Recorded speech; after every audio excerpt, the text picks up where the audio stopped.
ತುಂಗಭದ್ರಾ ಜಲಾಶಯದ TB dam crest gate cut ಪ್ರಕರಣ skywalk ತೆರವುಗೊಳಿಸಿದ ಸಿಬ್ಬಂದಿ ಕೆಲವೇ ಕ್ಷಣಗಳಲ್ಲಿ ಮೊದಲ ಗೇಟ್ ಅಳವಡಿಸಲು ಪ್ರಯತ್ನ. ಮುಕ್ತಾಯ ಹಂತಕ್ಕೆ ಬಂತು ರೇಣುಕಾಸ್ವಾಮಿ ಕೊಲೆ ಕೇಸ್ನ ತನಿಖೆ. ಕೆಲ ವರದಿ ಬಂದ ಬಳಿಕ ಚಾರ್ಜ್ ಶೀಟ್ ಸಲ್ಲಿಕೆ. ನಗರ ಪೊಲೀಸ್ ಆಯುಕ್ತ ದಯಾನಂದ್ ಸ್ಪಷ್ಟನೆ.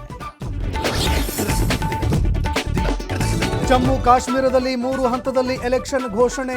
ಆರ್ಟಿಕಲ್ 370 ರದ್ದತಿ ಬಳಿಕ ಮೊದಲ ಚುನಾವಣೆ. ಸೆಪ್ಟೆಂಬರ್ 18, 25 ಮತ್ತು ಅಕ್ಟೋಬರ್ 1ರಂದು ಮತದಾನ. ದೇಶದಲ್ಲಿ ಶುರುವಾಗಿದೆ ಮತ್ತೊಂದು ರೋಗದ ಭೀತಿ. ಆಫ್ರಿಕಾದಲ್ಲಿ ಮಂಕಿ ಪಾಕ್ಸ್ಗೆ ಒಂದೇ ದಿನ 500 ಮಂದಿ ಸಾವು. ಭಾರತಕ್ಕೂ ವೈರಸ್ ಕಾಲಿಡುವ ಆತಂಕ. 2022ನೇ ಸಾಲಿನ ರಾಷ್ಟ್ರೀಯ ಚಲನಚಿತ್ರ ಪ್ರಶಸ್ತಿ ಪ್ರಕಟ. ಕನ್ನಡ ವಿಭಾಗದಲ್ಲಿ ಅತ್ಯುತ್ತಮ ಚಿತ್ರವಾಗಿ KGF 2. ಕಾಂತಾರ ನಟ ರಿಷಬ್ ಶೆಟ್ಟಿಗೂ ನ್ಯಾಷನಲ್ ಅವಾರ್ಡ್.